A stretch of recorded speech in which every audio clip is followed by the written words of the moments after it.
Hello everyone, আসসালামু আলাইকুম। সবাই কেমন আছেন? আশা করি ভালো আছেন। আমি আজকে তৈরি করব মুচমুচে ক্রিসপি চিকেন ফ্রাই। এভাবে একবার চিকেন ফ্রাই বাসাতে তৈরি করলে অন্যরকম করে চিকেন ফ্রাই তৈরি করা ভুলে যাবেন। তো চলুন রেসিপিটি শুরু করা যাক। তার জন্যই আমি চিকেনটাকে এরকম ছোট ছোট পিস করে কেটে নিয়েছি। তারপর এই চিকেনটাকে আমি সুন্দর করে ওয়াশ করে পানি ঝরিয়ে একটা মিক্সিং বোলে নিয়ে নিব। এখন চিকেনের মধ্যে আমি একটা ডিম দিয়ে দিব, 1 টেবিল চামচ মরিচের গুঁড়া, 1 টেবিল চামচ জিরার গুঁড়া, স্বাদমতো লবণ, লবণটা আপনারা কমিয়ে অথবা বাড়িয়ে দিতে পারেন, 1 টেবিল চামচ হলুদের গুঁড়া, 1 টেবিল চামচ গরম মশলার গুঁড়া, অল্প পরিমাণে দিয়ে দিব গোলমরিচের গুঁড়া, আরও দিয়ে দিচ্ছি আমি এখানে 2 টেবিল চামচের মতো সয়া সস, আরও দিচ্ছি 2 টেবিল চামচ টমেটো সস, দিয়ে দিব লেবুর রস। তারপর আমি এখানে আরও ব্যবহার করছি 1 টেবিল চামচ রসুন বাটা, 1/2 টেবিল চামচ আদা বাটা। এবার সবশেষে আমি হাতের সঙ্গে এগুলো সব সুন্দরভাবে মশলাগুলো মাখিয়ে নিব। মশলাগুলো মাখিয়ে চিকেনটাকে এখন ম্যারিনেট করে রেখে দিব।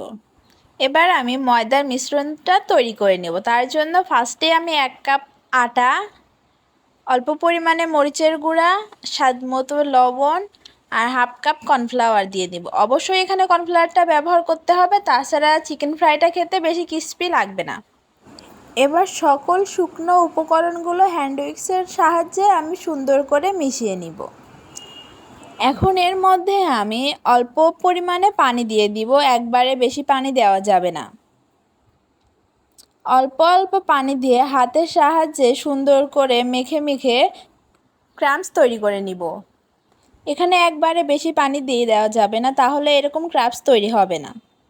দেখুন এগুলো হয়ে গিয়েছে। এখন এটা থেকে আমি এক্সট্রা যে ময়দাগুলো আছে ওইগুলো চেলে বের করে নিব।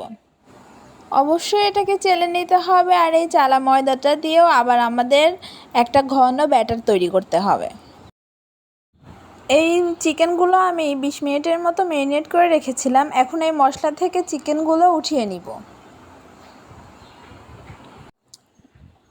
চিকেনগুলো উঠিয়ে নেওয়ার পর মশলার মধ্যে ক্রাম্বস তৈরি করার পর যে আটাগুলো চালার পরে বের হয়েছিল সেগুলো আমি এর সাথে দিয়ে আরও এখানে একটু পরিমাণে পানি ব্যবহার করে ঘন একটা ব্যাটার তৈরি করে নেব। এখানে অবশ্যই নর্মাল টেম্পারেচারে পানি ব্যবহার করতে হবে, আর ব্যাটারটা বেশি ঘনও হওয়া যাবে না, বেশি পাতলাও হওয়া যাবে না, ঠিক এরকম হতে হবে। এখন চিকেনগুলো কোটিং করে নেব। তার জন্য আমি একটা চিকেন নিয়ে আটার ব্যাটারের মধ্যে কোট করে তারপর ক্রাম্বসের মধ্যে কোটিং করে নেব। এটা হাতের সাহায্যে চিকেনের গায়ে আস্তে আস্তে হালকা চাপ দিলেই চিকেনের সাথে এরকম ক্রাম্বসগুলো কোটিং হয়ে যাবে। এভাবে সবগুলো চিকেন আটার ব্যাটারের সাথে কোট করে ক্রাম্বসের সাথে কোটিং করে নিলে সুন্দর করে তৈরি হয়ে যাবে। এভাবে এখন আমি সবগুলো তৈরি করে নিব। তারপর চুলাতে একটি প্যান বসিয়ে এর মধ্যে তেল দিয়ে দিব। তেলটা গরম হওয়ার পর এর মধ্যে চিকেনগুলো দিয়ে দিব। এটা খেতে এত বেশি ক্রিস্পি আর এত টেস্টি হয়েছিল যা বলে বোঝানোর মতো না। আপনারা একবার বাড়িতে ট্রাই করে দেখেন, আপনাদের কাছে আশা করি অনেক ভালো লাগবে। এই চিকেনগুলো মিডিয়াম আঁচে রেখে একটু সময় ধরে ভাজি করে নিতে হবে। এবার আমি এটাকে উল্টে পাল্টে দিব। যারা এখনও আমার ইউটিউব চ্যানেলটি সাবস্ক্রাইব করেন অবশ্যই সাবস্ক্রাইব করে আমার পাশেই থাকবেন। এটা অনেক সময় ভাজি করার পর এরকম কালার হয়ে গিয়েছে। এখন এটাকে আমি আরও 2 মিনিটের মতো রেখে উঠিয়ে নিব। তো এটা হয়ে গিয়েছে, এখন আমি এটা তেল ঝরিয়ে উঠিয়ে নিব। এই চিকেন ফ্রাইটা উপরে ক্রিস্পি এবং ভিতরে রসালো এবং সফট।